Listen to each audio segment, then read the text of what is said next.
That was horrible. Hey, so I found this book on the shelf, and I was like flipping through the pages, Well, and I thought I would hey, go ahead and read it. What shelf? What shelf were you looking at, I Derek? don't know. I think this book is bound in flesh. Were there like a lot bound of in flesh. cobwebs on the shelf and stuff, and then Yeah. you pulled on one of the books, and then like another bookshelf opened up behind it? Yeah, it was really cool. Actually, I opened the bookshelf, a bookshelf opened behind it, and then another bookshelf opened behind it, and then another bookshelf opened behind it, and then I was in a Windows XP screensaver, and I was flying through It's like space. a Russian nesting bookshelf. And then by the end, this book came out to me, and I think we've used it before. It looks kind of scary, it's- Derek. Does that have a it's- face on the front of I think it? it's a Necronomicon. I'm going to go ahead and read a passage from it. Did if you? that's right. Whoa, that's a crazy word. Where'd you come up with that? I don't know. Just Probably- implanted in your brain all Probably of a sudden? Jim Davis taught it to me. Can you read that? Yeah, That so looks- this is like a bunch of like crazy words. I'm going to go ahead and read it. Sure, yeah. The Fitness Gram Pacer Test is a multi-stage aerobic capacity test that progressively gets more difficult as it continues. The 20-meter pacer test will begin in 30 seconds. Line up at the start. The running speed starts slowly but gets faster every minute as you hear the signal. A single lap should be completed every time you hear the sound. Remember to run in a straight line. Going too fast, Run Derek. as long as possible. The second time you fail to complete a lap before the sound, your test is over. The test will begin on the word start. Get ready. Start. Feel it. 1, 2, 3, 4. That was a really cool story. Wow, okay. I kind of blacked out for a minute there. Yeah. I was seeing aliens and demons, and I was running through the streets of Paris being chased by an angry mob. Uh-huh.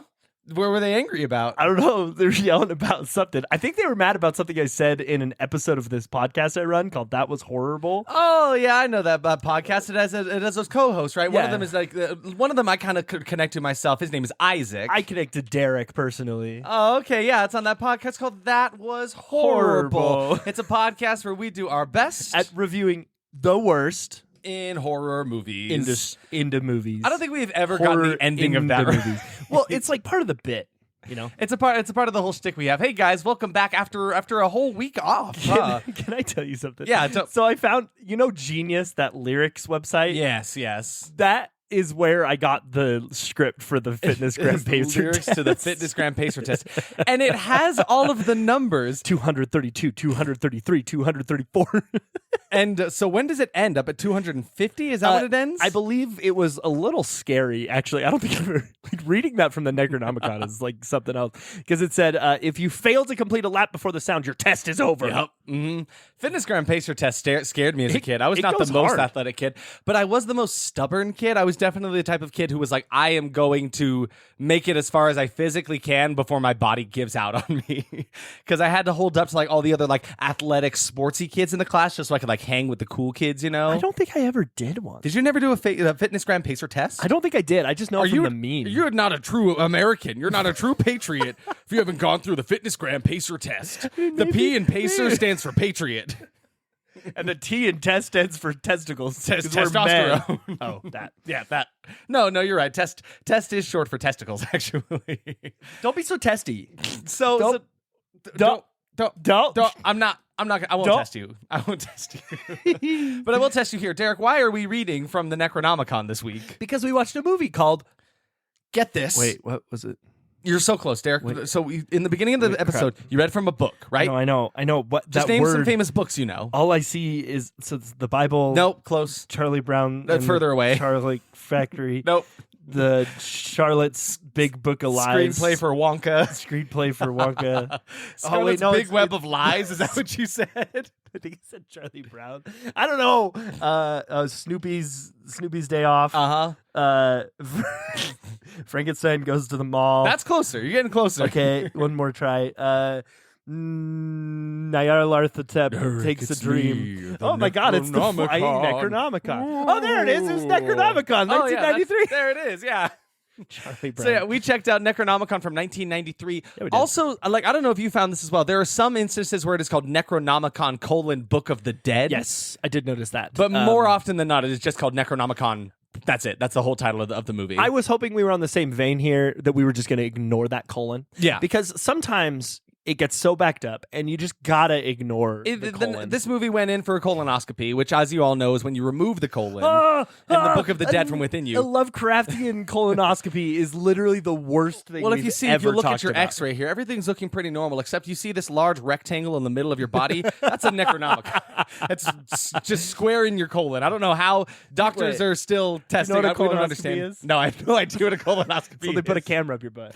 And then remove your colon, right? Yeah, then they ruin. No. Well, they have to remove the Necronomicon that got up in there for some reason. Quit eating Necronomicon. I imagine the camera footage of a colonoscopy. Trigger warning to anyone. I don't know if I do want to imagine that. Have you ever seen it? It's wild. Anyway, so it's like you're going through like a fleshy tunnel. Right? Yeah. And then imagine like at the end you just see this cute little Cthulhu. It's like, hey, Oh, it's adorable. he's like a cute little guy. He's this cute little guy. He's like, oh, hey guys, it's warm in here. I thought I'd just hang out.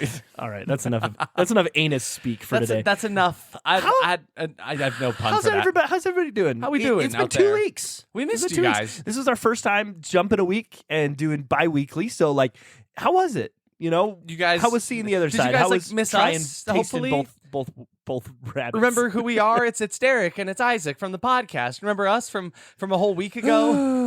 Why do No, I but talk? it has been a good thing to kind of take a step back here in busy lives and stuff. And I hope you guys are also appreciating it. And if not, I'm sorry. That's This episode is going to be a banger because of it. Just it's wait. gonna be a banger. We rested, we recuperated. We're off to a great start. We're off to a running start. There's another R. I'm like, we need 3 R's. The Resting, 3 R's: recuperation, rules, running, regulations, and respect.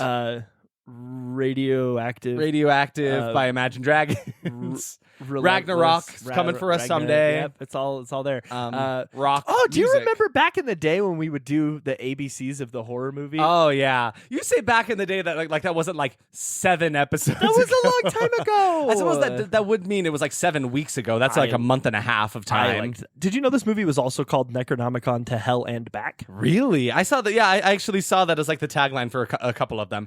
So it seems like they really could not make up their damn mind about what the title of this movie was going to be, and they just cut it all. They're like short and sweet, Necronomicon. Bam. How was your week? My week has been pretty How was good. your week before that?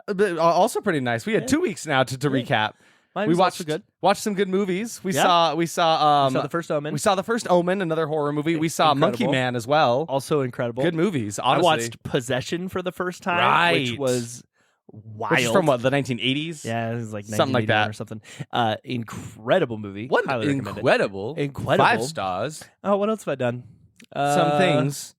Man, I feel like I have to like recap so much. It's like my diary.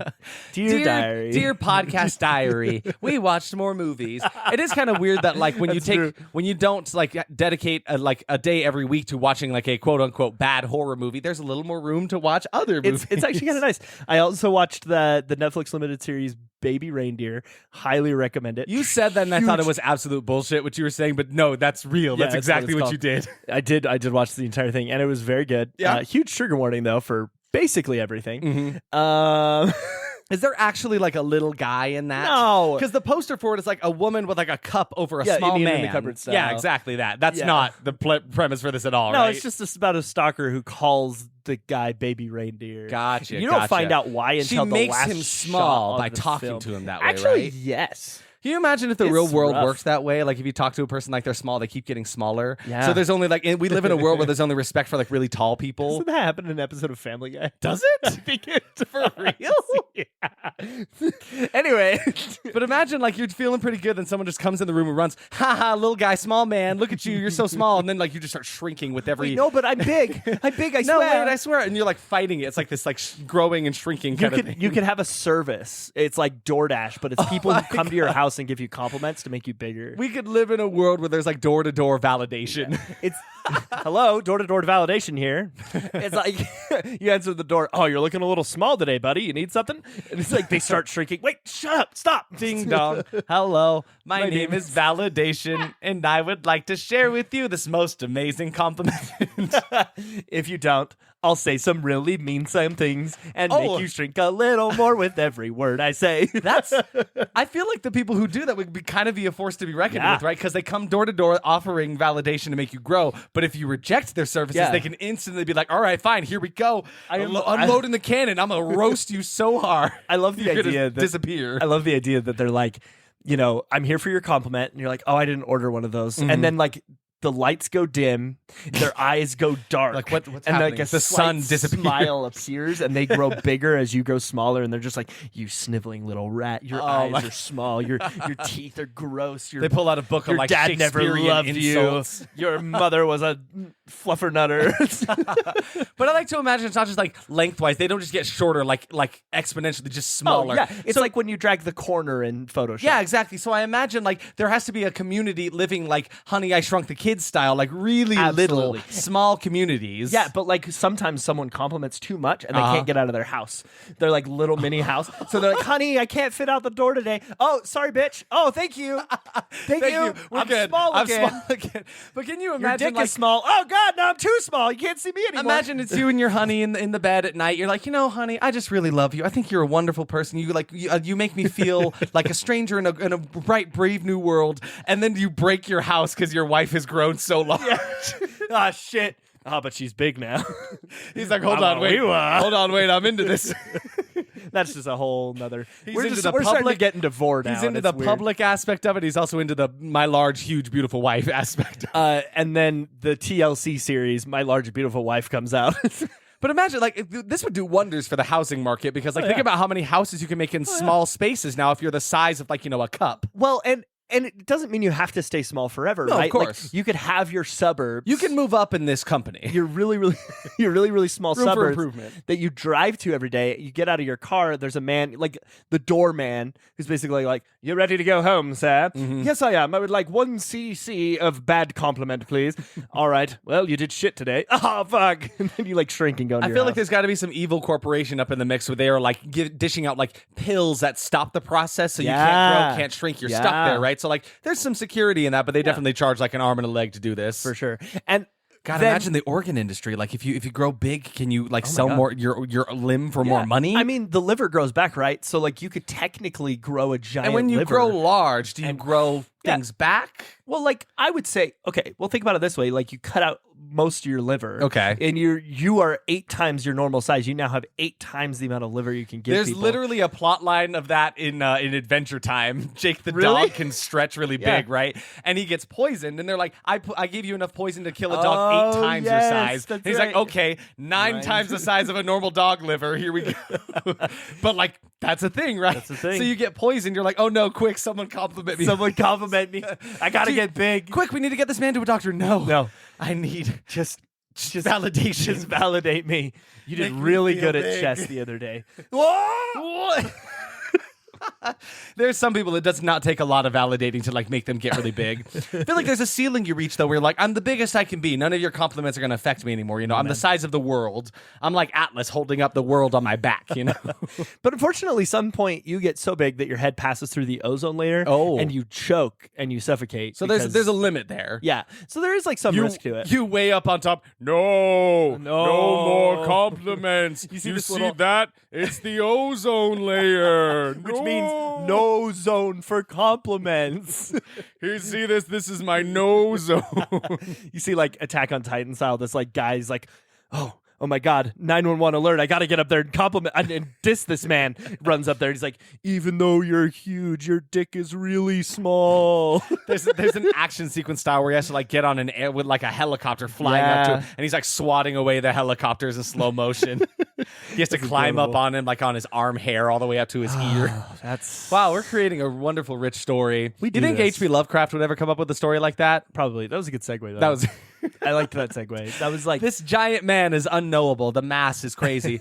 But like, I actually do think about that. If like have you ever had this instance happen where you're like driving home at night, you look out over like the horizon, you're like, what would I do right now if like Cthulhu, just like this big eldritch being, octopus man, big wings, just like appeared over the horizon? What would I do? How could I comprehend that? What does my next day look like? Like, I don't wow. think I could. No, exactly. I think I would just like be like, okay, well, I'm gonna go home now. yeah, and the same thing I'd probably applies to sit down and something. start playing a video game and then die. The same thing applies to like this large man who's been grown with compliments. It's like if I were to see something at that scale, I could not comprehend it. Like to that same nature, like what if I just saw like a giant eyeball in the sky? Like I can't comprehend that scale. It's so gigantic, it messes with me. Giant eyeball in the sky. Yeah. I could fly twice as high. Do you think that if you like strategically place people around to give compliments, they're complants? plants. You have a whole farm for this. Okay, that was dumb. Okay, What so do we you watch Necronomicon this week. What are you drinking today? What am I drinking today? I'm drinking this lovely red concoction here made by my friend Bilbo Bartender. Hold on, I have to actually summon him because we did actually discuss to summon him and to say Bilbo. Did we? Beetlejuice style. Did we? Yeah. When was that? A couple episodes ago. Oh, Lord. I don't know exactly which one. Hello, everyone. It's me, Bilbo Bartender. Welcome in, Bilbo. Please Thank you. discuss this drink in mine hand. What you have here is the melting flesh of 1,000 screaming widows. You have a theme here. You know, but we love a themed killer, so I guess I support it. You good? Hey, breathe. Oh, breathe. thank you. I had one too many compliments earlier, if you know what I'm saying. Getting all choked up with the compliments. In this drink, you have a nice Martinelli's. Ooh, And okay. then topped off with a watermelon Red Bull. Then the testicles of a real bull. Okay, nope. I joke, of course. But I did Fitness put... Gram Pacer testicles.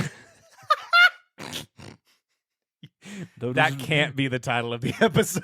But maybe. I know it sounds. That's a banger of a line. Fitness Gram Pacer testicles. No, That's so good. that's awful. Anyway, I'm going to continue now. Yes, please. I topped it off with a nice bit of rum, some simple syrup, and don't forget the aspartame. What?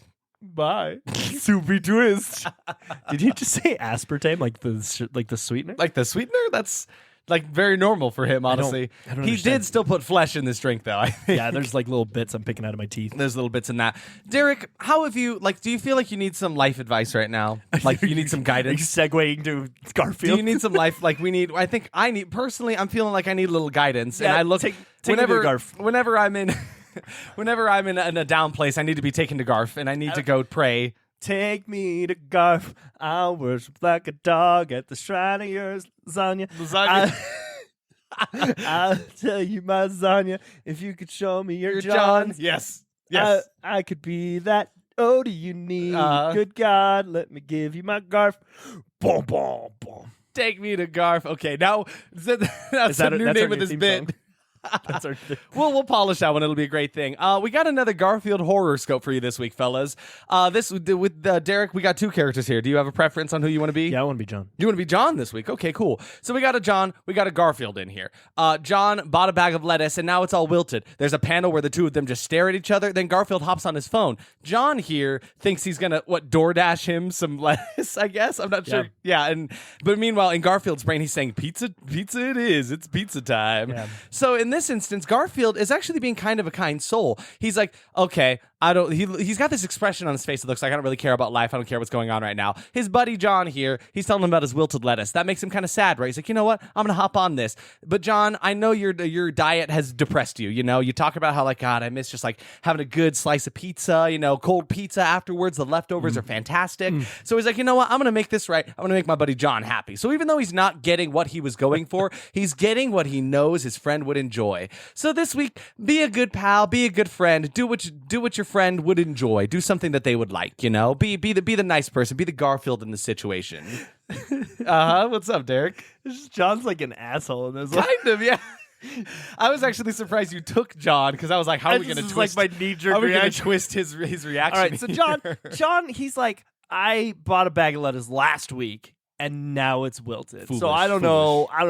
So in my mind, I'm like, okay, John, what the fuck were you going to do with just a bag of lettuce? Were you going to just eat lettuce by itself? Were you going to make a salad? Like, he doesn't really elaborate here. So in my mind, this is an example of what not to do. I think that John is manipulating the Garf man. And he is saying like, man, I really want some pizza today, but I just got laid off from work. My girlfriend left me. Like there is a panel of silence where he's like sitting there expectantly at him. It was very much that like little kid walking up to the table being like, oh, I also love Legos. Yep. And just like waiting, It's like, when a kid's staring at your food like, wow, that looks really good. I sure wish I had some. Mommy never lets me have tater tots. And they just kind of stare at you expectantly like, all right, kid, here you go. Here's some of that. So this is an example of what not to do.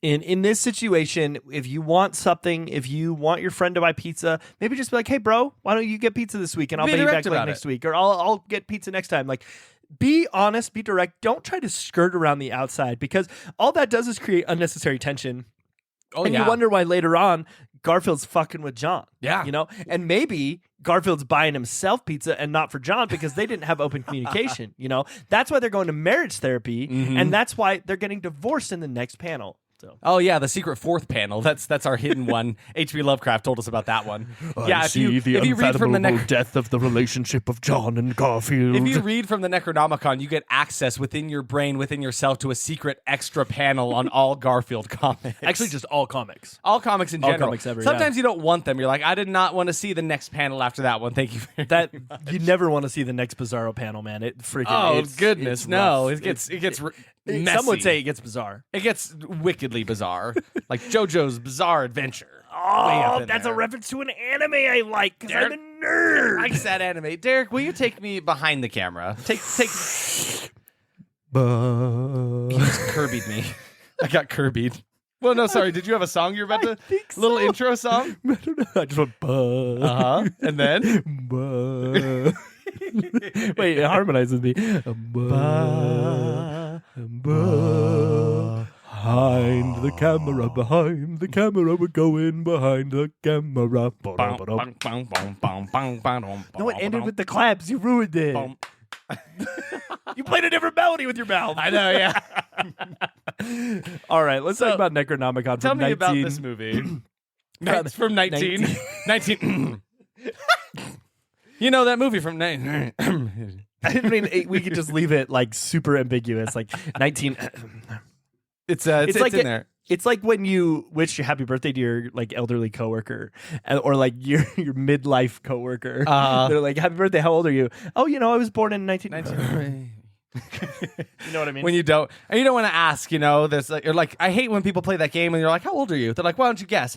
And it's like, this only I ends was bad. born in 19 something. God, I cannot get sick right now. Oh, Making you do the math on that. It's like, oh, well, if I had to guess, I'd probably say you're like 30s. what was that? You think I'm 30? No, I said- You think I'm 30? No, 20. Well, no, I'm obviously 47. Yeah, and that's you what are you are just tearing me down. No, it's what and I said. swear, You're see shrinking. that? I'm getting a little cold in my Donna, throat. you're shrinking. If I get any smaller, I'm going to get sick and die. If I get any smaller, they're going to put me in a lesser weight class in my wrestling, and then what am I going to do? I got the big tournament this weekend. Help. Validate me, please. Your hair looks nice. Thank you. Okay, I'm back to normal size. But anyway, so I'm just turned 27 for the Wait. 20th time. Wait, and okay. God, those people. oh my God, I see that chocolate cake, but I cannot eat that chocolate cake. 27 years my, young. My yoga instructor told me that if I eat one more piece of chocolate cake, it's going to go straight to my thighs. Oh my And then I'm gosh. going to poop it all out. And when I poop it all out, then I'm going to die. And I can't handle that right now. I have taxes to pay and I have bills to pay and I'm People stuck to in fire. this character and I can't Baristas get out. to yell at. And next time I go and get coffee, I'm going to ask for 8 pumps of caffeine. I mean, 8 pumps of Caffeine. of caramel instead of my normal 22, because I feel like I threw up in my mouth feel a like little bit. 22 is just a little too much. But if I do eight swoops, I might I might be okay. What do you think? Well, Donna, you didn't read any of what was on the script we've presented for you. You're going for gas station attendant in this one. Who comes across the Necronomicon, and I just wasn't feeling any of that from your audition. I'm sorry. I can try it again. Yeah, Ready? okay, Ready? okay. Yeah, hello. You bought gas today? Oh, what's that book on your arm? Can I have it? Oh, thank you. What's this? Why is it covered in flesh and blood? I All see right. everything. Oh Lord! You know- help! Donna, Did I I like get the, the pot? I like the energy. You know what? We're actually looking for you now. You've impressed us. We're gonna look for a different part. If you'll flip the page over here, we need you to run. I'm gonna need you to be a podcast host. Okay. Who reads facts about movies? Now, you ready? You son of a bitch! I knew you were going there. I was tied it watching together. Is this good? Is this what you were looking for? This is beautiful, voice right Donna. here? You're really impressing Yeah, us. thank you. I'm a voice actor by trade. All right, let's talk about Necronomicon. Sorry about that little tangent there. Sometimes I get stuck in a character. Literally, I was watching my friend like stuck, and I did not know how to remove them, but also having such a good time watching.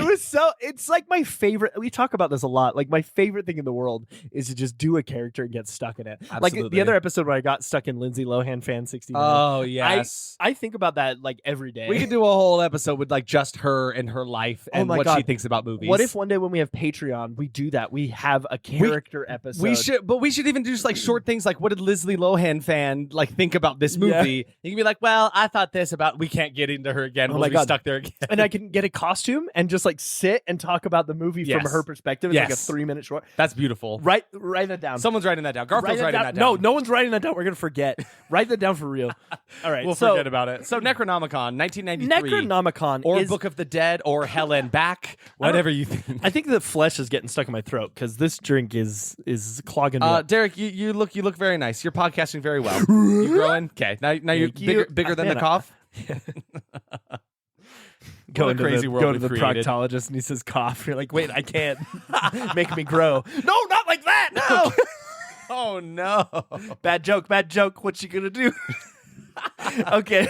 So, Necronomicon, Book of the Dead, came out in 1993, or did it? Or did Go over that in just a second. So, this is actually a collection of short stories. It's an anthology. If you know anything about Lovecraft, you know that like he's mostly known for his bigger works.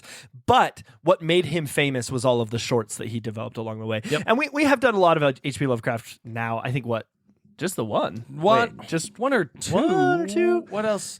Because there was 'cause the what was it? The Dunwich Horror. and then there was also technically Reanimator because we did Bride of Reanimator, right? Yeah. Because the original Reanimator was based off an H.P. Lovecraft story that was a super short one that he actually did not want to write. He just wrote it for like the money that for it being like publicized in a magazine or something like that. But yeah, he's got lots of short stories. Lots of short stories. So this one takes 3 short stories and puts them in movie form with like a 4th story that kind of overlays them all. And we'll go over that in a second. Only over the span of like an hour and a half, right? Yeah, it's really short. They're pretty quick ones. It was directed by actually 3 different people. Each short was directed by someone else. So I'll kind of go over this. Well, I'll tell you who directed them when we get to them. But, Yeah. So Christoph Gaines, Shisuke Kaneko, and Brian Yesna are the 3 directors. And then it was also written by Brent V. Friedman, Christoph Gaines, and Kutsunori Ito. So there were a bunch more writing credits on those ones, but those are the 3 top to build. Let's talk about Christoph Gaines first. He has done quite a few different little horror movies. Like Beauty and the Beast. And by, I mean 3. That one's a horror. That's horrible right there. Is that the Beauty and the Beast? The Beauty and the Beast? Oh. No. What No, the hell? sorry. Oh, it's a French version. You mean La Belle est la Bête. La Belle et the Best. Of course, yeah. We all know that movie. But he did also do the 2006 Silent Hill movie, which I never saw, but he... Good stuff. Mainly the thing I'm honing in here on is he did Brotherhood of the Wolf from 2001, which is a movie I really want to see. I've never even heard of this movie. It's like a gothic horror werewolf movie, and I've wanted to watch it for the podcast. But that's tight. That's really tight. But let me tell you something, it's not bad enough. It's apparently very good.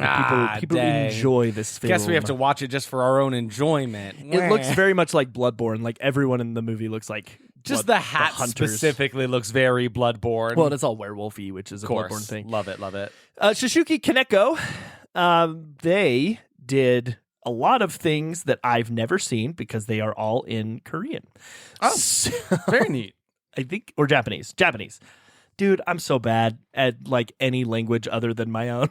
Yeah. Like I want to learn more, and I tried, and it goes over my brain. I mean, there's a big kaiju movie there. I don't know if it's Gamera or Gamera, the Guardian of the Universe, Yeah, which he is like directed another that. kaiju akin to like Godzilla. And then they also directed Death Note from 2006, the live action Japanese. So version of not the Death one Note. with a Willem Dafoe. No, which have we ever talked don't about that on the talk about. podcast? What a waste of like Willem Dafoe What specifically. a waste of a lot. Because he was very good. Hey, I liked him. Hey, High Horse, come on in here. Yeah. Oh, hello. It's me. It's so good to see you and be back on the podcast. How's everybody doing? Doing great. Feeling pretty up actually. I don't know if I don't need a high horse, but Derek might need a high horse right now. Oh, okay. A big.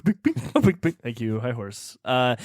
Basically all I was going to say is like, it was bad. You needed a whole box for that. I really, really hated that movie. I actually stopped watching it and never finished it because it was so bad. So. Oh, geez. All right, now let's talk about.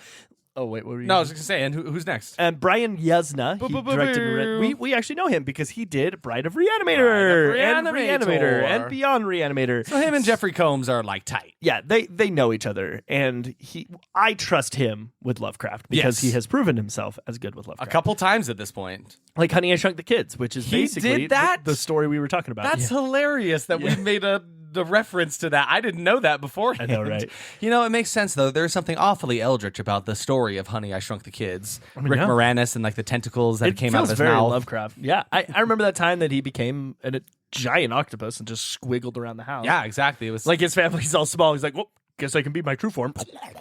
wife comes in. Honey, what happened to the kids? It's like Octodad. Yep. You feel me. You feel me. All right. This movie actually won something. So, Academy of Science Fiction, Fantasy, and Horror in 1997 gave this Best Home Video Release. Fanta Festival gave it Best Special Effects in 1994, and it was also nominated at Fanta Sporto for Best Special Effects and Best Film. Ooh. So, it also won Best special effects there. Very which, good. as we will get to probably for this entire episode, the special effects in this movie kick They ass. are a sight Oh to my see. God. Absolutely.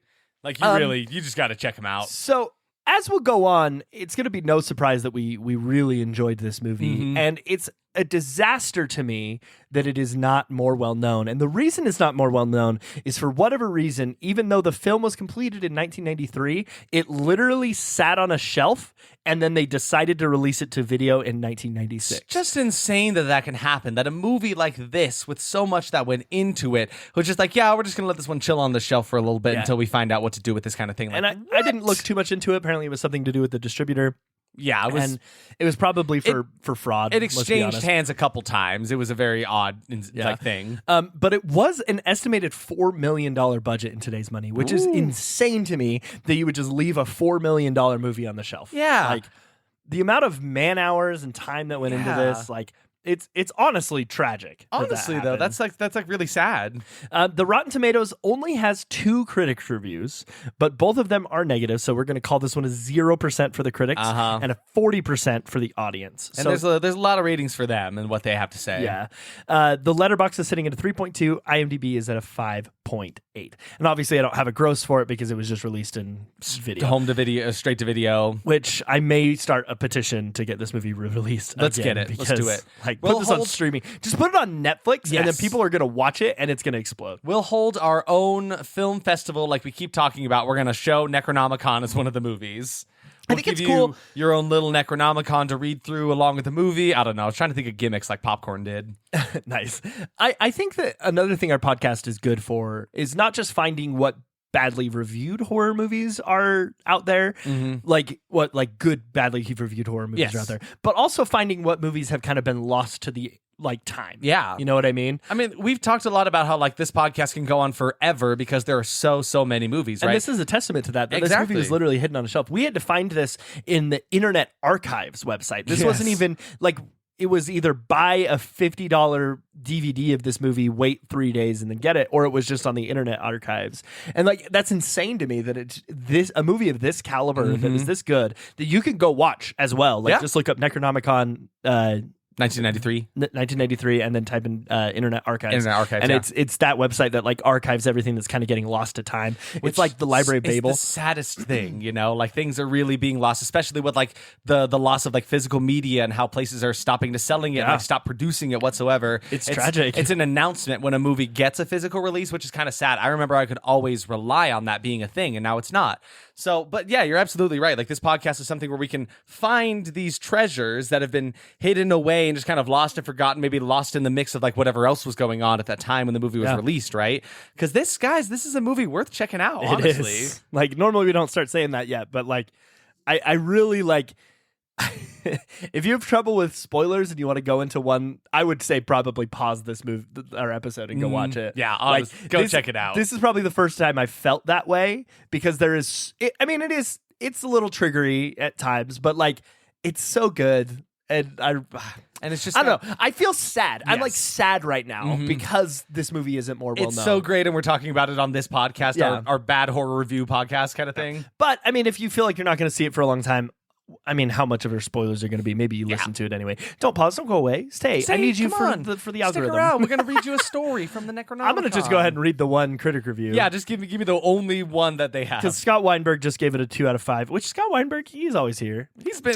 Love up in this the mix man. for a minute. Rob Vo, who has a picture of a hand coming out of the kid from Home Alone's mouth as his picture. Macaulay Culkin? Yeah, look What's at it. wrong? What happened to Macaulay Culkin? I don't know. Rob Vo says it's very, very Lovecraftian and very, very bad. I don't know if I agree with that. I just Rob don't Vo. know. I was even reading through some of like the audience reviews for some of them, and the same thing. A lot of them are like, "Oh, it's so bad. Oh, it's terrible. It's Lovecraft, but it's bad." I'm like, "What? I just don't rock with that. I'm sorry, guys." I don't know, man. I don't know if I rock with that either. So let's go into our expectations, Let's shall get we? into our expectations. Me personally, I was the one that picked this movie, so I guess I typically will pick a movie I think I will enjoy. But I was expecting to have a great time. I was expecting to come into this and live, laugh, Lovecraft is what I was thinking. I want that on a shirt. I need that like like, sewn onto a right pillow. now. But yeah, I was expecting a really good time. I was expecting all of those things, right? I would expect to live through this movie, to laugh through the funniness and maybe the bad times of it, and then just Lovecraft. Period. You know, Yeah. what was your general expectation? I kind of you thought were it- on the other end of me. Yeah, I think was feeling a little pessimistic about this one. I was like, it's gonna be fine. Like Yeah. I'm just gonna have a fine It'll time. be Like, fine. I feel like Lovecraft adaptations are just generally bad. I was gonna say, And- I feel like that might have been a reason why you were kind of feeling that way, right? Just Yeah. because Lovecraft adaptations as a whole not always done incredibly well. And I was going to go into this at the end of the movie, but I'm going to just talk about it now while it's Sure. on my mind. I think part of what made this movie great is the fact that it wasn't fully adaptations of Lovecraft stories. Yeah. And we'll go over that in a second, but these are basically inspired Yeah, stories. based on. They aren't true to form. Like, it's not a Dunwich Horror situation where they're trying to copy it, which they didn't. But like it I think that's what made this movie work, and what makes some other Lovecraft movies work is they take that idea of Lovecraft and they make something like it. Yes. Right? Instead of trying to replicate that read medium or Yeah. that book medium, they create their own version for the screen. Yeah, which I think is also tough because we talked about the last time that we watched a Lovecraft movie. Like, it is so hard to take what is written down as like what is literally unknowable, can't really Yeah. describe it, and try to put Exactly. a visual image to that. So it is like, Exactly. it is knowable. It's right in front of me. I can see it in front of my eyes, right? Like, it's hard to adapt that. So I think it's really nice that they did not take one-to-one adaptations of these stories that each of these were based on, right? And that's not to be said that I wouldn't love a good adaptation of a movie. Guillermo del Toro was working on a Mountains of Madness movie that got scrapped, and I'm still pissed about it. I'm less mad because I'm like, okay, that means he didn't feel like it was going the direction it should have been. I You think, know what I mean? I don't know if he's the one that stopped it. I think it got cut off at like production stuff. I'm gonna believe that he stopped it because he didn't want it to be bad. Which I support though. Like, Yeah, if we're absolutely. running with that theory, it's like that's good, right? Like, only do it right, do it well, do it because it is. Yeah. I support Absolutely. that 100%. So you're right. Yeah, your expectations just pretty Yeah, it's pretty just low fine. for it. My first formal expectation was absolutely wacky practical effects. We were a little bit worried. We were talking while we were watching the trailer. We're like, I'm worried they're showing us all of the practical effects in the movie, because that tends to be a case, right? Like, those are the probably most expensive shots in the movie, and they put a lot of work into those. They want those to draw people in to see the movie, but then you get to the movie and there's not a lot to see. They give away every all of the cool bits. We've had a couple movies that are like that, right? Yeah. But this one was showing us some crazy stuff, and I was way excited to see them. Yeah, actually, when we started watching the trailer, I started feeling a little bit better. Yeah. because of the practical effects we were seeing. They were insane. My first expectation: the anthology will make for interesting discussion because we had never watched an anthology for the podcast before, and for those of you who don't know, anthology is basically just like multiple short stories condensed into one big movie with like some sort of theme connecting them together.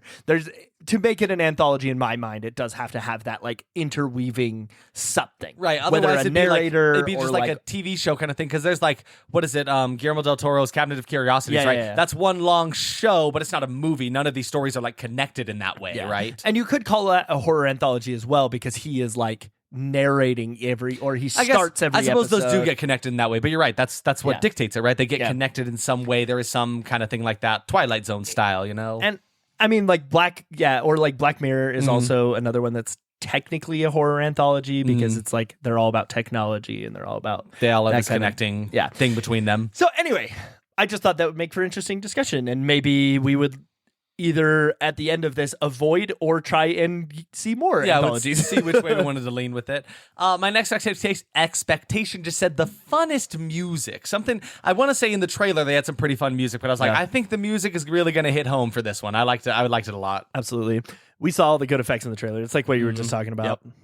I said one of these stories will be way better than the other two. I feel like that is an issue that comes up in anthologies, especially in instances like this. Each one was directed by a different director, right? So you'll see which director has the sauce and which one doesn't, kind of thing. You know, real. like one of them really outshines the other one. So I was curious. We knew there were going to be 3 stories because they said that often in the trailer. Yeah, like Lovecraft's evil stories 3 times. 3 times. Movies. So yeah, so I was like, I feel like one of these will really outshine the other ones.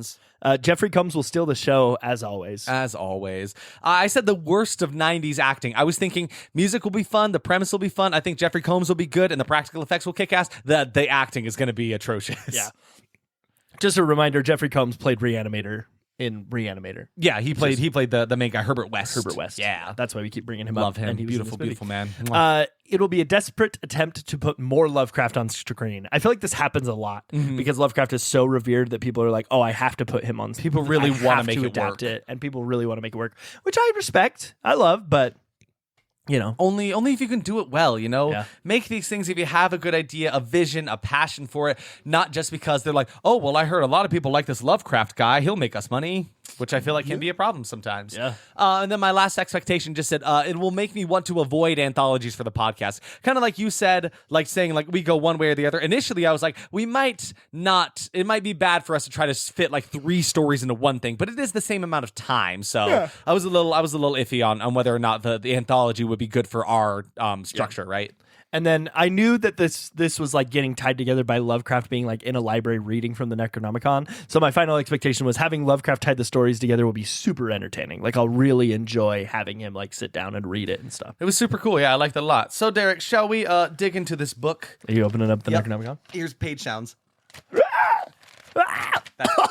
Ooh, the pages scream at you. Let's flip open to a. Oh God, Derek's dying. hey, bud, you dying over there? Oh, geez, we killed him. The eldritch evil got to him. That was not fake. That was real. That was good. I was trying to make like a screaming sound for the book, and then it just came out whatever the hell that was. Let's open up the book and start more this movie, flesh shall juice. we? So we start off with opening narrations by Jeffrey Combs as H.P. Lovecraft himself. So he is actually within this story. It is not just his stories; he is here for it. And he's opening the narrations about the Necronomicon, and his voice is perfect for this. I really enjoy it. Just I don't know why. Something about him is very satisfying. The way he talks, very unique, very good for this kind of thing as H.P. Lovecraft. Right? He's doing studies into the Necronomicon at like this monastery library. Yeah. It didn't really explain where this location was, what it was. Well, it kind of said it was like in the middle of America. Yeah. But like the thing looked like it was in the middle of the Arabian desert. Yeah, it did not seem to fit in that right place. I don't know what it was doing. Who knows? But so as he's there, he's reading some books, not finding what he wants. He steals a librarian's keys, and he sneaks into this deeper level of like a secret library with these keys. Yeah. So he's trying to break into a safe, and the door shuts behind him. It's like a jail cell almost. He's like metal bars shut behind him. But then the safe in front of him opens itself up, and what's inside? The Necronomicon. And so once he removes the book, mechanisms start clicking into place, and it opens the safe deeper. It's like a bunch of like other doors behind it that keep opening up. It's kind of like once one door opens, a story starts. Another door opens, another story. It reminded me of the Mystery Science Theater opening sequence. I don't know if you've ever seen that. Like when they go into watching the movie instead of doing their version of their cold open, it like opens a bunch of like gears and doors. Yeah, exactly. One sci-fi door after another, opening in different directions, diagonally, vertically, up and down. Like it was really fun. It was fun. But yeah, the effects are really cool. The lighting is really nice. The music is fun. I'm digging it so far. But yeah, so this is basically how we meet. This is how the stories start. Lovecraft begins to decipher the Necronomicon and write it down, which I think is really cool. Oh, yeah. But thus starting our anthology. So we're going to start with our first story called The Drowned. All right, so The Drowned, this is directed by Christoph Gaines, and it was also written by... It was written by Brent V. Friedman and Brian Yesna. They wrote all 3 of these together. There's no real who wrote what, that kind of a thing. They all kind of helped out each other, which I think is neat. Yeah, but the screenplay was specifically done by Christoph Gaines and directed by Christoph And Gaines. I also think it actually does help because one thing I'll say right now, I feel like often when there's an anthology kind of thing like this, each one's a different director. They can feel very different from each other and kind of disjointed. I think with the three of them all kind of writing for each other and helping out with that helps it feel much more consistent. Very good. It's really worked. I completely agree. With that. Okay, let's talk about The Drowned really quick. So it wasn't based on it wasn't explicitly completely. We're almost there. It wasn't completely based on a Lovecraft story. Okay. It was resembling aspects of a short story, The Rats in the Walls is what they're saying. What can you tell me about that one? I'm just going to tell you, I read it. And I'm going to tell you, it's actually one of my favorite stories that I think I've ever read by Lovecraft. But I'll just give you a brief synopsis. So, again, this is the story that it was very loosely based on, not the story of The Drowned. Yeah. So, in 1923, there's a man who's a descendant of this family, basically moves into this big estate. Okay. That's sounding right so far. Yep.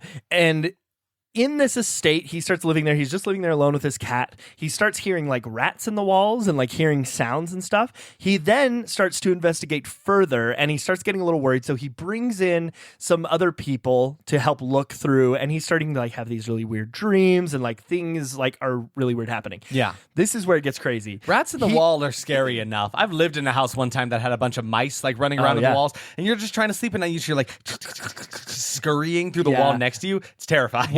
One of the places that me and Emily used to live, we would sleep at what in a house? we lived right next to the storage room, and there was a mouse who was in the wall behind us, and I remember trying to go to bed and just hearing it's awful. It's terrible. Like all night. It was actually the worst. Anyway, so this is where things get crazy. They're like exploring the house. They find out that his family had maintained an entire underground city underneath the house where they were raising generations of quote-unquote human cattle. Some of which had regressed to a completely quadrupedal state. So they were walking on all fours to be dogs.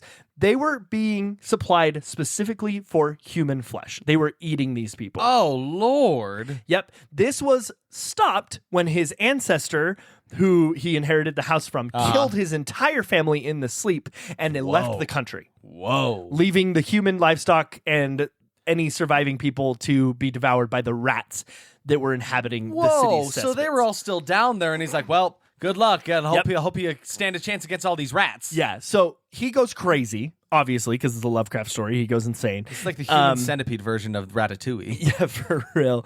He's also angry about his son died in the war. He's really, really mad. He attacks one of his relatives, like his only living relative in the city, and then begins to eat him. And then he becomes a monster. And then he's placed in a mental institution, and that's basically it. But just ends there. At the end of it, the guy maintains that he's innocent. He's proclaiming, like, he's basically like rocking back and forth in this mental institution, saying the rats. It was the rats in the walls who ate the man. It wasn't me. It wasn't me. It was the rats. The rats in the walls. Ooh, that's a spooky ending there. I like it. So we have some similarities in this story. So let's get started with The Drowned now. So we meet a man named Edward Lapour, I think is his name. Edward, we'll call him, coming to visit this abandoned house hotel that has been he has inherited now through his aunt, I want to say. Under the floorboards lies some like waterlogged chasm. There's like these cool green blue lights under there. It's like a house, but it's like completely filled with water down on the bottom. I don't know, kind of a cool thing, right? Edward is having flashbacks in black and white about some girl he was driving with when he suddenly crashed off the side of the road over a cliff and like into the water. So she has now died, and this appears to be like his trauma for this story. In receiving this house in his inheritance, he also receives a sealed envelope from his ancestor named Jethro. So now we see Jethro in the past. He's on a ship that crash landed near this house. It's on the top of a cliffside, so it's like right next to the ocean. His wife died in the wreck. His wife and child died in the wreckage of this ship, right? Yeah. So at the funeral, Jethro's upset. he grabs a holy Bible, thrusts it into a fireplace, denouncing all gods who would take so much from him. Which, Derek, you mentioned, you're like, why does this man think he is so important? I love the concept that this man is like yelling at the world that like no God is allowed back into my home because God. It's like you are so self-righteous that you think you can just like be like, nope, God is below like me it's now. a terrible thing. I understand that, but like you're right. It is a very self-righteous thing to do. But so he denounces all gods, kicks everybody out of his house. That night, a visitor appears at Jethro's door, covered in detritus from the sea, covered in seaweed, looking nasty. It's like this fucked up fish man, this sea man creature. He looks so good. I loved it. Are you kidding me? This is cool. fantastic. And this fish person tells Jethro he is not alone, and he leaves with him the Necronomicon. It's like all covered in seaweed and stuff. The practical fish suit was working for me. It was so cool. This was the first of many practical effects that I was like, wow, they kicked ass. They did a very, very good job. They did a really, really good job. So he brought him the Necronomicon here. In reading the book reveals a ritual to Jethro, one to remedy an untimely loss. So he turns to necromancy to revive his dead wife and his dead child, right? His ritual does indeed resurrect the son and wife, but they are unwell. Their eyes glow this intense green, guts and worms fall out of his son's mouth. They looked so cool. They look very, very good. And then the son's mouth opens and turns into like this wretched maw of like tentacles, like an octopus, all bared around his mouth while his eyes are glowing this intense green. Really, really cool stuff. That was so dope. then pretty quickly, Jethro decides to jump off a cliff. He's like, I've had enough. I can't do anything. He gave up real fast. That's the equivalent of like opening the door and seeing these horrors and being like, nope, I'm out. All right, see you later. Washing my hands of this situation. Bye, fellas. But so he leaves this note behind to be found later. So now we're back in present day with Edward digging through this house now to find this fabled Necronomicon. As he despairs in his failed attempt, the floor begins to glow green and speak to him. There's like this odd tentacle sticking out to Edward from the floorboards, which I thought was pretty cool. He ends up finding eventually the Necronomicon behind a painting of his aunt that he had inherited the house from. It's all covered in maggots, but it is the Necronomicon. There it is. Yeah. And like people in movies are so much braver than I am. Dude, I don't want to touch that book covered in little worms. No, he just gets right in there. He's like, "Ooh, oh, I'm yeah, going to read yummy." this. Yeah, pops a couple in his mouth like, yum, yum, yum. So he does attempt a ritual to revive his own deceased wife, and that night a voice asks to enter his bedroom, and he tells Clara to come in. So it must be the dead wife from the flashback, right? Yeah. It is his dead wife. She's like ghostly white, haunting with this long hair covering herself, because I don't think she's clothed. No. I think she just has her long, nasty hair covering her body. So she kind of like kneels to him at the bed. She starts trying to kiss him, but then an octopus comes out of her mouth as she tries to kiss him. It's pretty nasty, like the effects that happen with her. She starts to deteriorate. She has these like hollow eye sockets where like little tentacles spurt out of them and wrap around his neck. Like it was really, really cool effects. But then Clara starts writhing around on the ground, and then there's a large tentacle protruding from her back, almost like it's like puppeteering her, which I think is really, really neat. Cool. So she gets yanked back out of the room by this tentacle and down to like the main foyer of the house. And the tentacle she connected to is coming from the basement chasm. Then she just, in a weird effect, transforms like Animorph style into the tentacle and then slithers away. Yeah. It was a corny effect for sure. That definitely reminds us is from the 90s. Yeah, it was definitely like a, hey, guys, this movie came out 30 years ago. Just remember that. Yeah. So Edward in his room is up on the second floor, right? So he jumps onto a chandelier that is hanging above this foyer. Foyer. I don't know how to say that word, actually.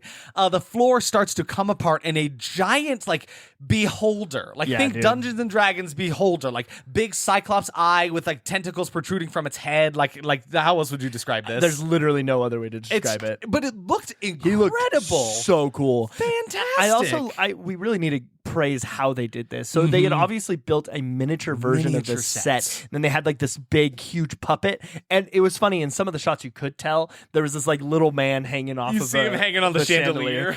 Also, a couple times you definitely could tell it was just a different stuntman in a wig. Oh, yeah, Like, and a bad wig, too. Very bad wig. It was really funny. But yeah, so it comes apart through the floorboards in this green glory. I loved it. Edward manages to escape by climbing the chandelier rope up to the top of the house where there's been this stained glass window he keeps looking at. Yeah. And he busts through the stained glass ceiling and like light shines onto the beast, which it doesn't seem to like. Then as he's climbing through the roof, the chandelier falls and it pierces straight into the beholder's eye, which is just directly beneath it, impaling it and killing it. So Edward is safe. End of that story. But End of that God, story. just like I wish I had more to describe to you about the beholder on the floorboards. You just have to see Yeah, it. he just looked I really, cannot really put cool. into words the was the effectiveness incomprehensible. of it, the detail that was in it. It was fantastic and incomprehensible. There was a bit there where I'm like, what am I looking at Yeah. here? Until we got a good full look at it. So let's talk real quick about the similarities between what it's based on. Yes. I mean, not very much. Not a ton. Guy goes into a house that he inherited. Yeah, and there was something beneath the floorboards. There was that, the chasm underneath, kind of like Definitely a city. not an entire city. No rats to be No. heard of. No. Yeah, so very loosely based Some on death, but yeah, like some- it was really just Easy loosely- peasy. Yeah.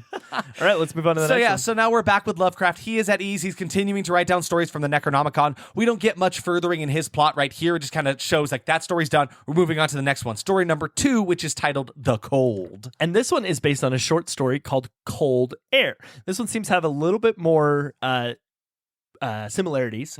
But I do want to mention this story was written by H.P. Lovecraft, Cold Air was, when he was in New York, and he described draught of cold air as the most detestable thing to him. Really?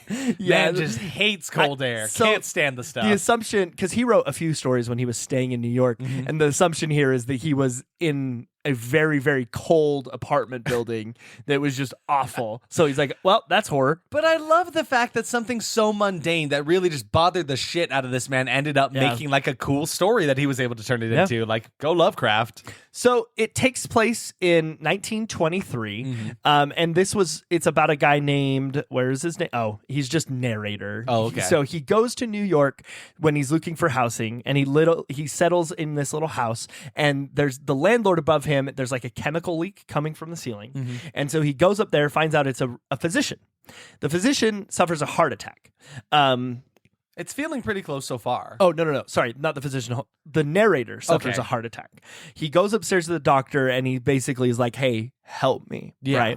Right? He finds out that it's like super, super cold up there. And he's really, really confused why. He's using this ammonia-based refrigeration system that's making his house so like super, super, super cold. It's just awfully cold. So the doctor helps him, and then he starts going back up to visit the doctor because he's for some reason drawn to him, right? In the whole Lovecraft fashion. Yeah. So over time, the doctor starts becoming more eccentric. The cooling system is becoming more upgraded. Some of the parts of the room are like freezing, and then the pump breaks down.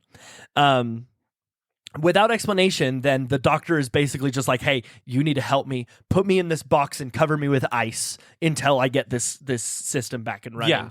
Yeah. He has to leave, so Which is, he's like, so strange. Like, all right, sure. I all guess right, so. fine. I'll just keep dumping ice on you for the rest of your life, right? The narrator needs to leave, so he calls someone else to do it, and to get a mechanic to come and repair the pump.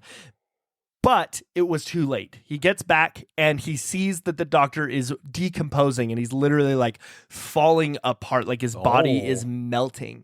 He then finds out that the doctor actually died 18 years earlier, but he refused to surrender to death, that he created a way to keep himself cold and alive. Interesting. So it's giving Mr. Freeze a little bit. Just slightly, just without like the dead wife plotline there.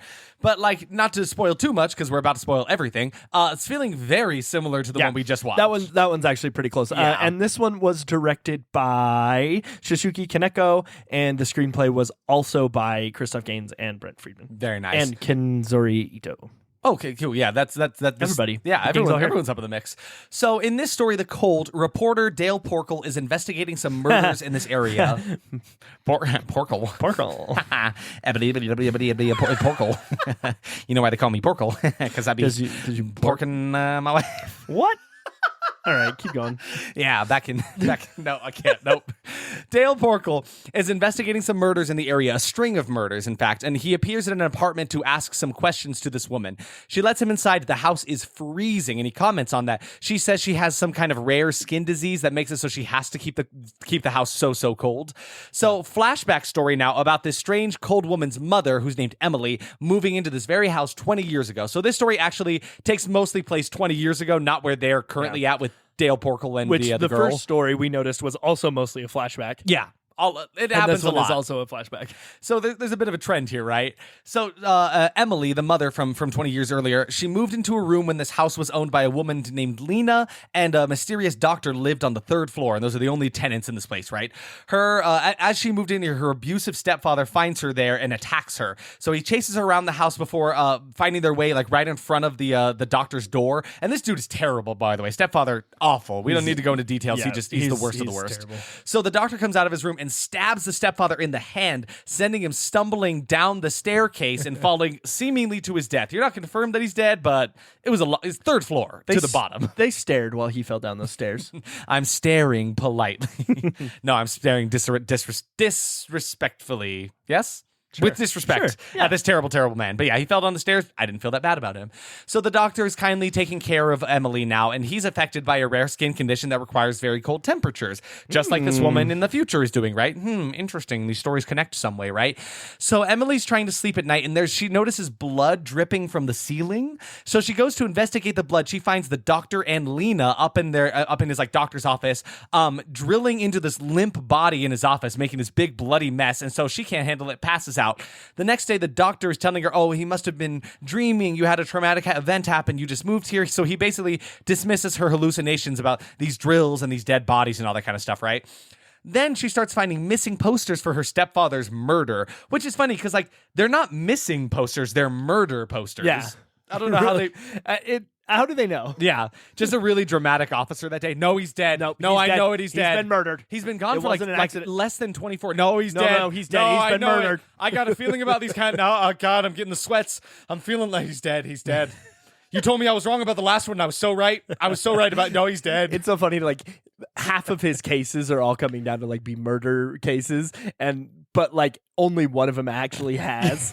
He's like someone robs a convenience store. Oh, he's a murderer. Yep. He killed those guys. Or it's like, his coworker cop is like late to the job one day. He's like, nope, Don's dead. He's right next to you. No, he's dead. I haven't seen him today. He just has really bad optic permanence. He's like, no, he's dead. I know he's dead. So she finds missing posters for her stepfather's murder. So she confronts the doctor saying she knows she wasn't dreaming. She's like, I know it was him. I know you killed him. So he confesses pretty easily. He confesses and begins to tell her he has the secret to eternal life, which he reads from the Necronomicon, of course. So this is our connecting thread through these anthology stories, right? They're all based around the Necronomicon, which I suppose we could have assumed from the title of this movie, right? So he has a serum that he can inject into living organisms to give them life again. He demonstrates this on a flower and basically says, if I can keep this out of sunlight, keep it cold, it will live for the rest of its life. It will stay in this state forever, right? Yep. Then they sleep together. Yeah, they copulate. Don't know what led to this woman thinking, because he's like an elderly man and she's like gotta be 20 at the... Do you think two people were having sex and one of them called the police to like come and do something at the house, and they're having called sex, the police to come? Is that what you just said? No, calm down. And the cop opens the door and he says, "Cop, you late." Boo. That's pretty good. That's pretty good. Thanks. Cop, you late. Cop, you late. So Lena, actually, the woman who like owns this building, she sees this. She's actually super jealous about this. She wanted his love. She's ready to either kill Emily or kill herself. So Emily runs crazy. away. She's like, I can't handle this. I'm leaving this place. So then pretty quickly we see months later, she had to go back. So there's like some narration about her. It's like she just couldn't stay away. So back in the lab, we see Lena and the doctor about to kill some innocent man. And so Emily tries to intervene. And the doctor's telling her, like, please, I need his fresh spinal fluid in order to like fix my decaying condition, right? So that's the serum that they put in that flower. Like a main ingredient to that is spinal fluid. So he has to kill people in order to survive for forever, right? Yeah. So in a fury about this, he like throws a bunch of chemicals and shit off of a counter and starts a fire. So in a fire that he started, he begins to melt and peel off his entire flesh. This was insane. I am still so blown away at how they managed to pull this off, the lengths that it went to. He peeled off like layer after layer, starting with the skin, then the muscles really underneath it. Just like this awful, goopy, incredible mess. Like wow, it puts the melting man to shame. These effects are on another level, just out of this world. I'm still in awe about all of this. So as as Emily's looking to this melting man in front of her, Lena shoots her in the back when she isn't looking, but she doesn't finish the job because she finds out that Emily is pregnant with the doctor's baby. Yeah. And Lena, respecting the doctor, is like, I can't kill you. I need to keep his lineage going, I guess, you know? So now, back in present day, Dale Porkle finds out that this woman is actually Emily from the story. It's not her daughter. It has been her the whole time. So it's like, okay, if you didn't get injected with the serum, how did you get it? Apparently, she caught his disease when they had sex. Yeah, dude. Yeah, so apparently, through intercourse, she inherited his rare skin disease that makes it so she needs the cold, needs the spinal fluid, right? The weirdest part about this, she's still pregnant with the baby. It was never born, and Lena is still alive, by the way. She didn't kill her. She's also an old lady here. So they drugged the reporter so they could steal his spinal fluid. So Emily and Lena close in on him as he screams to a blacked out screen, and that's the end of that story there. Yep. Wild turn of events. Just a quick twist there, and then it's over. It's like, okay, wow. Whew, that was a toughie there. Yeah, that was brutal. Pretty close to the original. Very close to the original. It had the melting person, like it had the going in and the doctor living on another floor. Like all of that really tracks there. Do you think that there was another house like across the street where there was a guy who had a rare skin condition that he had to have a really hot? Yeah, exactly. Yeah, I was going to say. So yeah, it's like snow miser and heat miser kind of thing. I'm Mr. Snow Miser. I melt myself. Da-da-da-da. We've already done this. I steal your spine fluid so I can cure myself. That's it. That's good. Very good. They call me Cold Man. Whatever I touch, I drain and eat all the time. Not enough. Not enough, but yeah, that's that one. So that's that one. So now we're at Lovecraft again. The librarians are trying to get to him in his inner sanctum that he is chilling in, right? So that's kind of what's going on in his story. The librarians have now noticed he stole their keys, and they're trying to get into this jail cell room with him, right? Yeah. Anyway, on to story 3, titled Whispers. What do you know about Whispers? So this one is based on a novella. So the other two were short stories. This one is actually a full novella. It's called The Whisper in the Darkness. This was a 26,000 word. Yeah, you said this was a long novella. One, right? Yeah, written by H.P. Lovecraft in 1930. Ooh. It's kind of similar to Color Out of Space, but we'll get into it.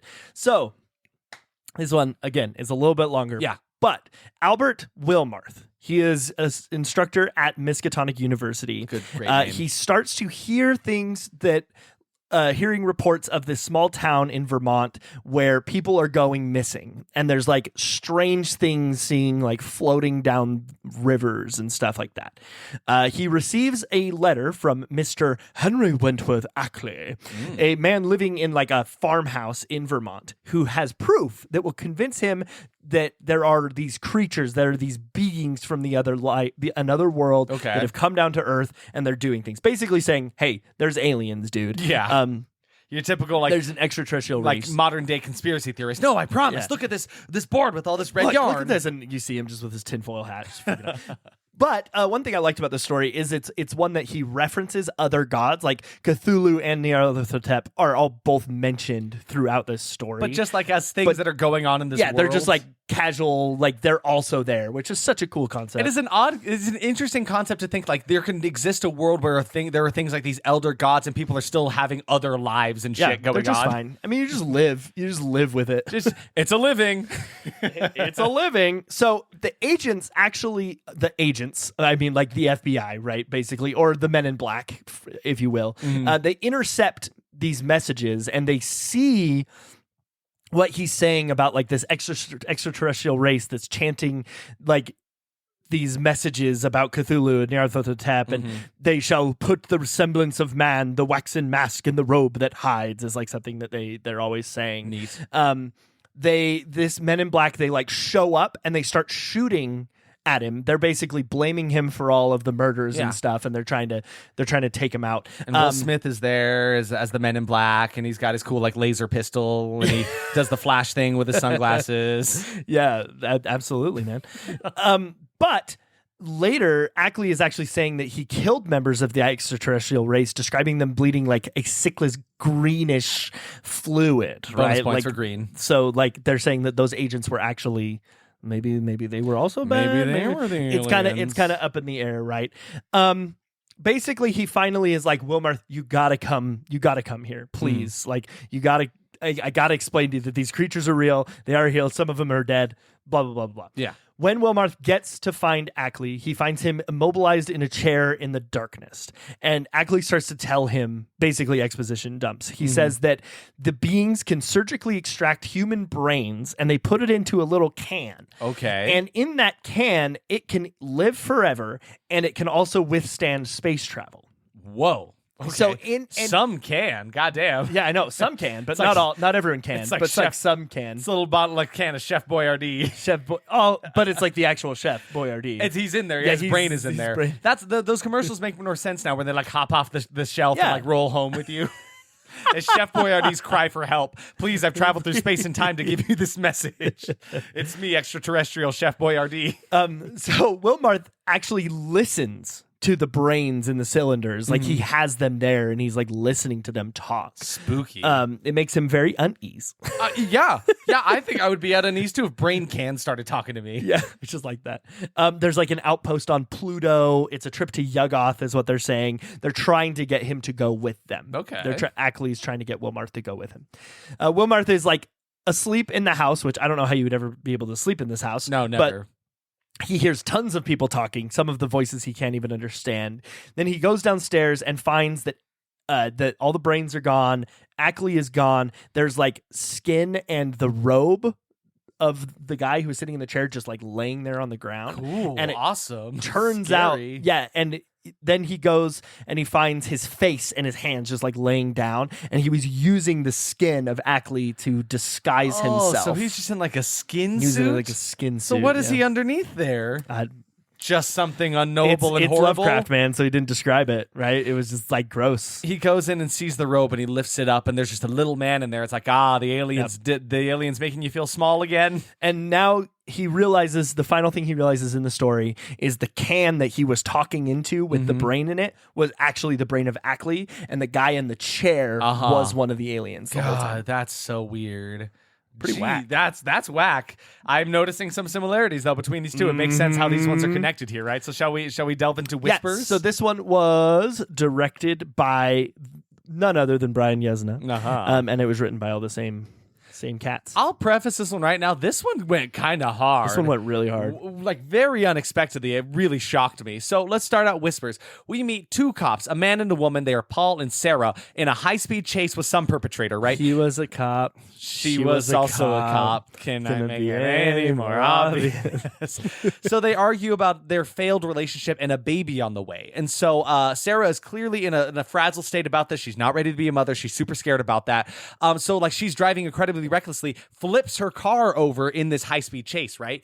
And after the car is crashed, Paul gets dragged out of the car, taken away by someone with like these, it's like if Doc Martens were painted pink on the bottom of them. They're like pink Doc Martens. Good way to put it. So Sarah follows a gruesome trail of blood into some like sketchy hallways and some weird abandoned building. Paul is being dragged somewhere scary, right? Yeah. This abandoned warehouse looking place is very eerie, very scary. She like falls through the floor because he gets taken down this elevator. She falls through the floor, gets caught by a rope, falls down, and she meets some odd looking man in glasses named Harold who shows up, telling her, he's like, "Oh no, I'm a normal guy. I'm here. I'm the tenant for this building. Oh, you're looking for the Jeff butcher." Goldblum. It kind of looked. He felt like Jeff Goldblum to me, just kind of in looks a little bit. You also mentioned we've seen him before. This actor, this Harold guy. Oh yeah, he was in Reanimator. Reanimator, yeah. Like no. He was in the second one, The Day of the Dead, the Return of the Living Dead. Return of the Living Dead 2. He was like the main old dude in Return of the Living Dead. Yeah. So we've seen this guy before. But he's basically like, "No, I'm a totally normal dude. I'm not Jeff Goldblum at all." He's telling her that she's looking for the butcher. That's who she's looking for. He's like, "I'm not a killer, absolutely not." He rents this building to him apparently. So yeah, he says he owns this building. He's the tenant for it's wild. This man says so many random things. He's a weird man. So he's like, "I'll lead you to the butcher, no problem. Come with me this way." Then the two are shot at by an elderly woman named Daisy, and Harold's like, "That's my wife, and she is blind." An elderly woman or an eldritchly woman? Eldritchly woman. Really makes you think. When I grow up, I don't want to be elderly. I want to be eldritchly. I want to be eldritchly. That's what I want to do. My number, my age makes people go crazy when I tell them, "So how old you turning this year?" Sorry, I asked. I'm just 47 years young. So they have a whole living situation down here. It's like a little kind of house. It's got windows and shutters, like a little kitchen. It's got a Live, Laugh, Lovecraft crocheted pillow on the couch. It doesn't, but that'd be wonderful. And then this is the only thing that kind of struck me me as weird. The Necronomicon is just chilling in this house, like next to... Yeah, they just have it. It's just next to like a record player. So that's its connecting thing. They don't ever actually use it in this story. It's just like, oh yeah, by the way, the Necronomicon is here. Yep. If you were curious. So they find out the butcher has dragged Paul down into some tunnels that they have like sectioned off. They're like, I don't want to go down there. But Sarah, of course, has to follow. She has to get in there, right? Yeah. So Sarah and Harold go into these tunnels. And these sets are impressive. Yeah, it dude. feels like we're in like an Indiana Jones movie or like in line for the Indiana Jones ride at Disneyland. Mean, we can say that about all three of them so far. Oh, yeah. It's like each of them has a very distinct different tone and different sets. Like it all looks really good. It was very, very cool. But yeah, and expensive. Yes, it looked incredibly expensive. Are you kidding me? But it really felt like they were in some like old Mayan civilization that they found these tunnels to, which is so weird because we were just like up in like Chicago, New York City kind of vibes upstairs, right? So yeah, there's like torches and carvings in stone. Really neat place. These carvings depict people cutting people up and feeding them to some giant serpent kind of thing, like butchering, if you will, right? I really liked it. But instantly, Derek and I were like, I don't know if Harold and Daisy are to be trusted. Nope. Something about them seems super sketchy. Quick, yeah. So they come across this big, almost like what looks like a sacrificial room, and they come across this large hole in the ground filled with smoke, and there's a ladder leading deeper into it, right? Yeah. Harold, for protection, puts on the same shoes that the butcher was wearing when he dragged Paul away, those like Doc Martens that were kind of pink colored. So Sarah starts to freak out. She starts holding her gun to him and shouting at him. Then Daisy runs in with a torch from the wall and hits Sarah with it, lighting her on fire, pushing her into the big hole in the middle of the room. Yeah, dude. And then they lift up the ladder from it. They're like, sorry, you're stuck in here now. This is where things get so messed up. In this pit, there are just hundreds of corpses and mangled bodies, just a sea of limbs and guts and bones. Yeah. It is a bloodied, mangled mess. It is all practical, and it is all like well done. Yes, and also well lit too. They got this like half red, half blue lighting in this very smoky, cool room. A very, very impressive set for sure. Absolutely. She finds Paul. He's alive, but he's shaking and convulsing and vomiting. Then you see a shot of him. The entire back of his head is missing. It is just a hollow shell. You see his like his hollow eye sockets in the front of it. It is like it is still like spooking me. Just the look of him was horrifying. I think we can both agree that this scene alone was like one of the scariest things we've ever watched for the podcast. Honestly, though, and like probably one of the scariest I've seen in a while. And it was in comparison to modern movies. We watch so many of these movies that it's hard for something to instill like any fear in us. Yes. This was effective. No, this one really effective. Really got to us. So yeah, so she sees him, some alien type beast like bursts out of him, kind of like a chest burster in the Alien movie, right? And then it quickly takes shape as like this humanoid bat-like creature, and you see in the middle of it, it has its brain inside of it, like this clear dome on its belly area, and it starts to talk to her as Paul. There's like this little gross orifice on the front of its chest that moves like a mouth, and it talks to her in Paul's voice. It is like, ugh, God, it just gives me the chills thinking about it. It is heebie-jeebies 100%. And it's warning her what these things are. They took his brain. They need they need his brain to live, to grow, to create more offspring. So like that's what these creatures are down here. That's what happened to all these other dead bodies in it. So the Paul that she was fighting was just a husk of a person. It had no brain in it, no nothing. And it is... it's so gross. Yeah, it's gross. So Sarah passes out, and then she sees Daisy and Harold talking to her and the scary aliens looking at her as she's on like a table of sorts, kind of like an operating table, if you will, right? Then Daisy turns out to also be some kind of gross creature, right? She has this like chainsaw like proboscis come out of her mouth. I don't know how to describe it. It looked like the mosquito's nose. Yeah, like the siren, the syringe on the tip of a mosquito. Yeah. It looked like that, but it's kind of serrated. But like from Beetlejuice. Oh yeah, if you were to put that in Beetlejuice, that's what it looks like. Yes, absolutely, 100%. So yeah, she has this chainsaw come out of her, like chainsaw saw mosquito needle thing come out of her mouth, right, and starts sawing into Sarah's arm with her mouth thing. It was horrifying. So Sarah blacks out, because I would too, and wakes up in a hospital. Yeah. Everything's normal. Harold is there. He's her doctor. Daisy is here. She's her mother all of a sudden. Harold is telling her she had some kind of trauma dream after she had the accident. And so Daisy is her mother in here, and she's kind of telling her, oh, honey, Paul didn't make it, and neither did the baby. Like, it was a whole like weird kind of thing. Mm-hmm. The illusion almost convinces her, but then the walls start oozing from the top of it, this sickly, gross ooze coming down from the top to bottom. And then they pull one of the curtains next to her because they're like, oh, Paul, he's right here. Remove the the curtains, there's his gross, nasty, hollow head, bloody eye staring at her again, like, just. Yeah. I think you can tell how effective it was because how effective I am. I am really gross. It was really icky. Just the horrid corpse of her man, Paul, not husband. They were like a failed relationship, but whatever.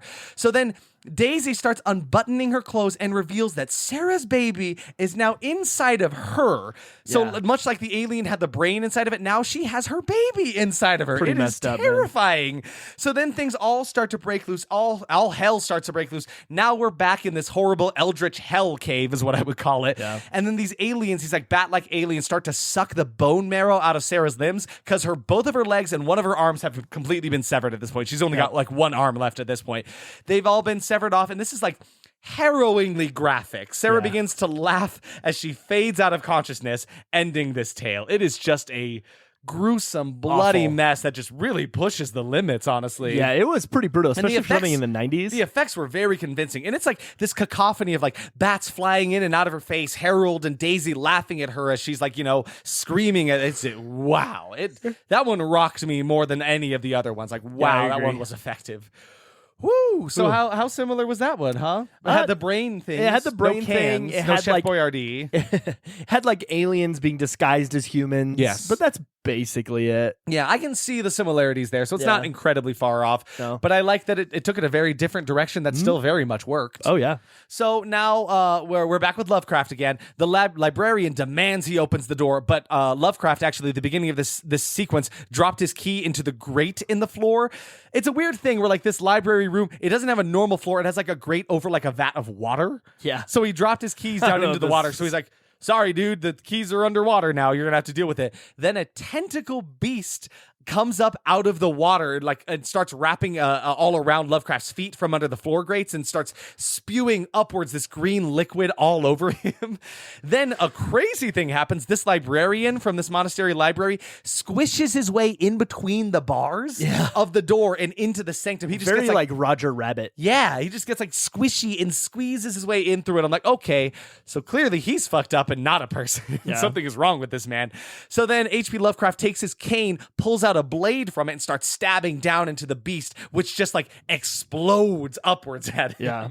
So then Lovecraft starts fighting with this librarian, and he takes him. You remember the Peter Jackson King Kong movie? Yeah. You remember how like when King Kong goes to kill those dinosaurs, he takes it like both jaws in his hand and splits them open? Yeah. That's basically exactly what happens with Lovecraft in this bit. He just takes his top and bottom jaw between his hands and pulls it open, but it doesn't break like a normal person's would. Instead, it peels his face backwards. So like his flesh just comes off, revealing some kind of like fucked creature in like a skin suit, which I guess explains why he was able to squeeze through the bars, but it was like, whoa, really scary. You just see like muscly flesh underneath it. His teeth are all exposed underneath it. I really liked it. I thought it looked really cool. It was a little unnecessary, but it was fun. It was fun. I like seeing H.P. Lovecraft get to do something kind of cool, right? Yeah. Then a hellish eldritch beast comes through the safe. Because remember how we were talking earlier about how every time one of the stories starts, it has another door opening. So after all the stories are done, a final door opens, and we see what Derek was kind of talking about how like it looked like a Windows XP like waiting screen where it's just like these crazy weird CGI effects all over the place that kind of just like, I liked it because it was very incomprehensible. Very 90s too. Felt very 90s, but also very Lovecraft. I liked it a lot. Yeah. But so through that mist, this hellish eldritch beast comes through the safe and then chomps onto the head of the librarian. It was so wild. It looked really cool. Just lobs onto the head of him, chomps it shut, and then pulls him into the safe, then shuts itself. Job well done. That's it. We're all done now. Haha.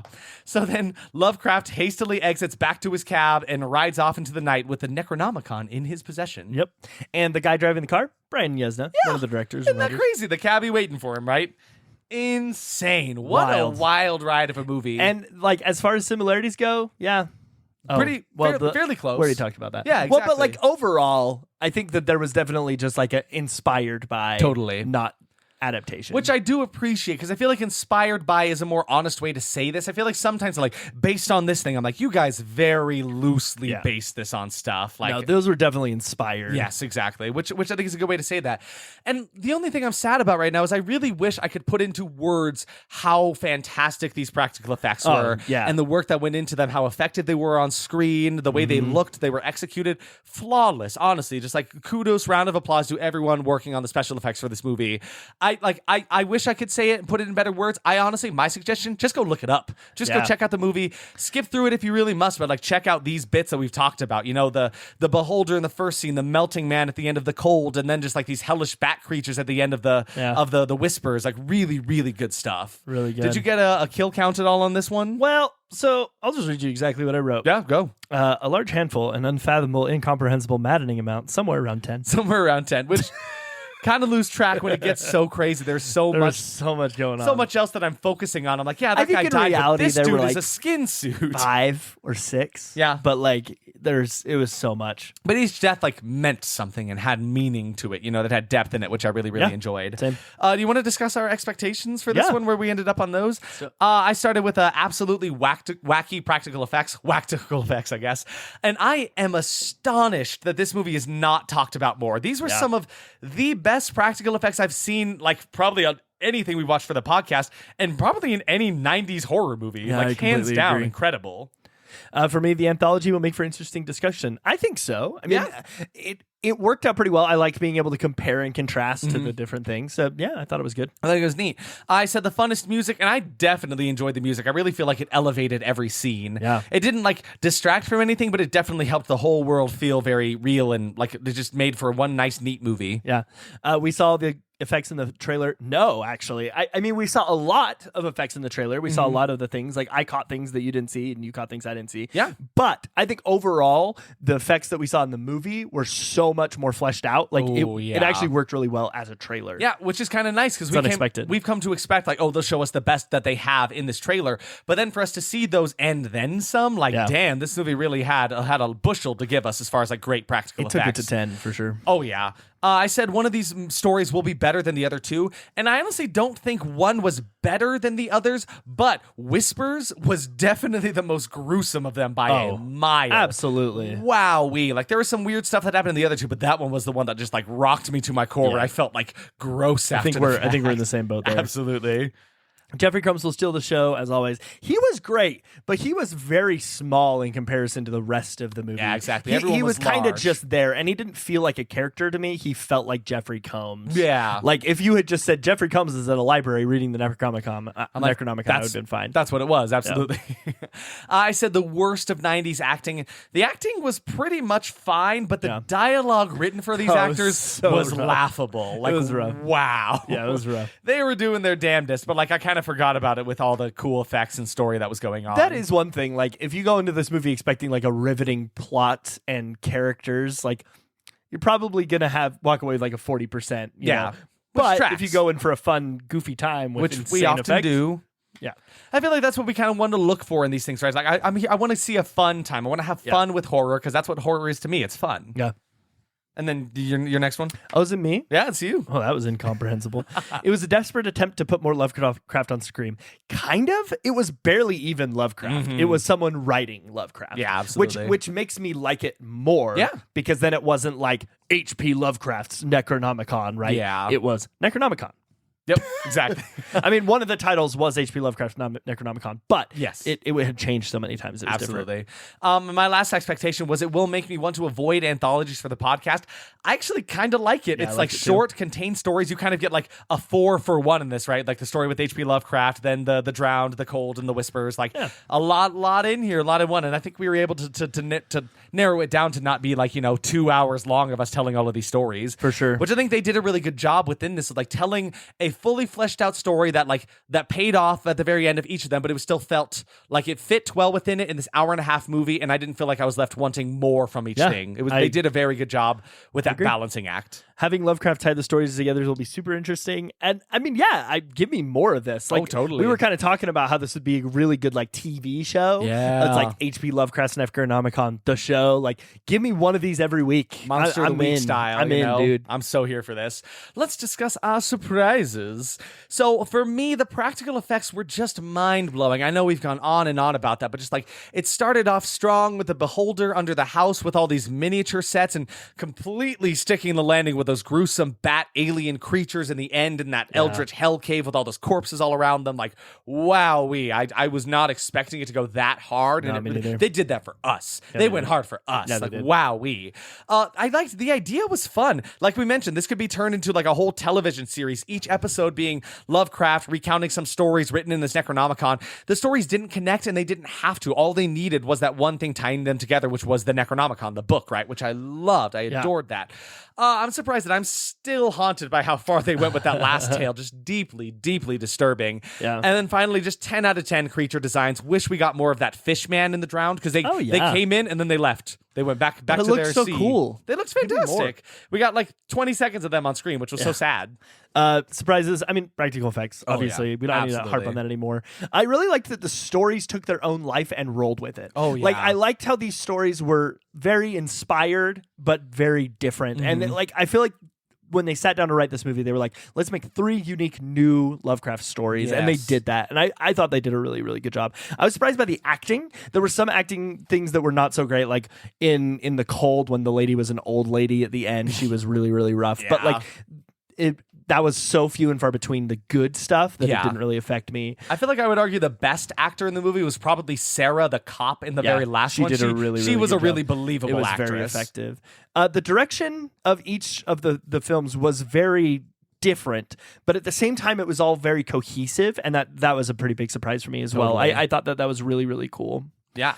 Those are your surprises. So verdicts now. Yeah, man. If it should be no surprise to you. This for me certified horrible. This felt like fun, like stories from Tales from the Crypt meshed wonderfully with the Lovecraft horrifying tales. I really, really enjoyed that. Yeah. The effects were next level. The stories kept me engaged, and I was left with a lingering sense of dread once this movie finished. Like, it's a movie that certainly has its flaws. The writing comes and goes, but like above all of them is a fun time. I did not give a shit about any of the negatives in this movie, because I was having so much fun. It just took things to the next level every time, just like kept outdoing itself with these crazy effects that I love so much. Yeah. So much like the Necronomicon itself, this movie is a hidden, blood-soaked treasure. Absolutely.